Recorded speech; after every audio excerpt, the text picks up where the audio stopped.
So I want to spend a little bit of time in these next few days first talking a little bit about how stress works, and then giving you what I think are the two most powerful ways to turn off stress that are immediately available to you and me and don't cost, like $500 to like neurofeedback or something, that where you go into a place and you hook yourself up to electroencephalogram and then you watch a screen and then you breathe a certain way and then you notice how the screen, it's a really interesting thing, but you can't do that all the time. But what I'm going to teach you, what we're going to do in here, you can do every single day, and they're the two most powerful things for turning off the stress. We're really good at exercise. We understand that. We're really good or have a good idea about nutrition. We have no idea how to really manage stress where stress is not happening ever in our lives.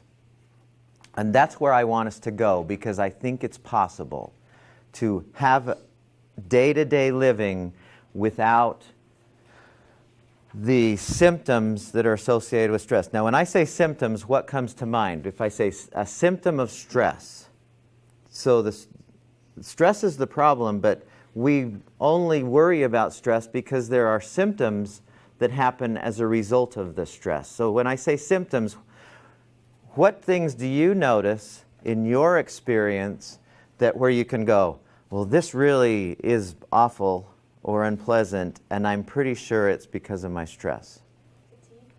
Fatigue? Just you're going through the day and you suddenly notice that you're really, really tired? Yeah. Okay. I'm tired throughout the day when I am stressed. Okay, you notice that. Okay, good. Heart rate increases?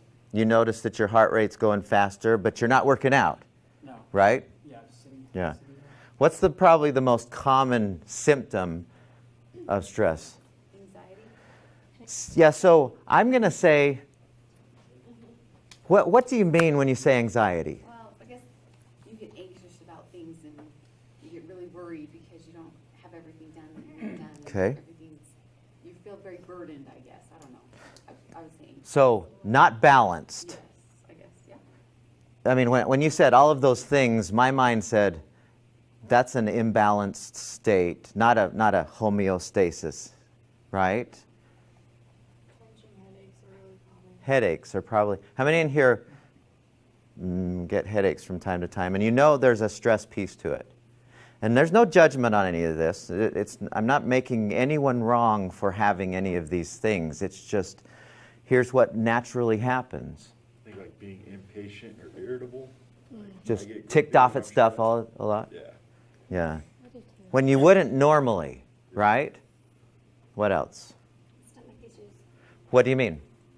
I just get really sick to my stomach when I'm stressed out. Like nausea and just, That's where it shows up for you.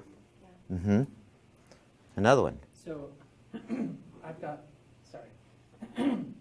asthma, and whenever I get stressed, I notice that my breathing suddenly becomes really shallow, and then it's like suddenly harder to breathe, but it's because I'm so stressed and it's like my chest tightens up a little bit Yeah, okay, so as a result of stress. it really affects that. Yeah.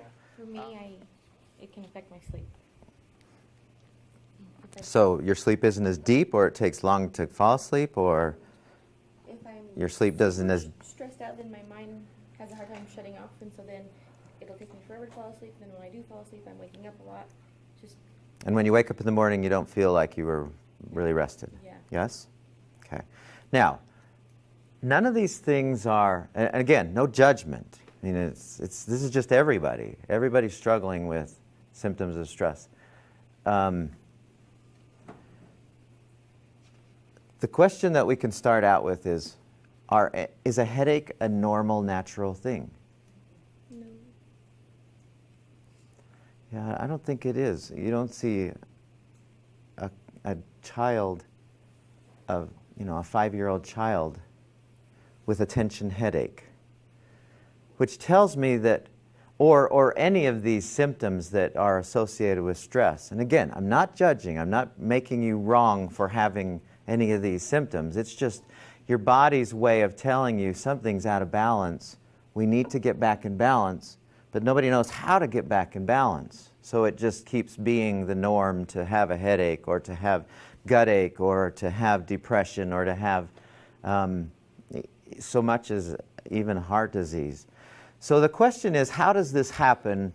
Why does this happen to us when it's not a natural thing to have these symptoms?